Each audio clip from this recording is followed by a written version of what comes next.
இப்போ நீங்கள் பார்த்துட்ருக்க பழம் வந்து டமரில்லோ, இங்கிலீஷ் டொமேட்டோ அப்படின்னு சொல்லுவாங்க.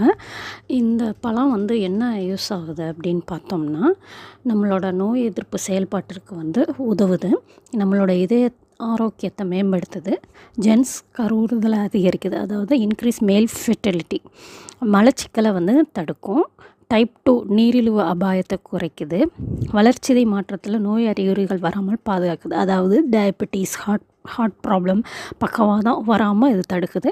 இதில் குறைந்த நல்ல கொழுப்புகள் இருக்குது. இதில் சொல்லப்படுற குறைந்த நல்ல கொழுப்புன்னு சொல்லப்படுற HDL அதிகமாக இருக்குது. இது வந்து மூளையோட ஆரோக்கியத்தை வந்து அதிகரிக்குது. ஆதரவு உடற்பயிற்சி மீட்பு, அதாவது சப்போர்ட் எக்ஸசைஸ் ரெக்கவரி. உடற்பயிற்சி செய்கிறதுனால நம்மளோட உடம்புல போகக்கூடிய எனர்ஜியை வந்து அதை ரெக்கவர் பண்ணி கொடுக்குது. இந்த பழத்தை சாப்பிட்றது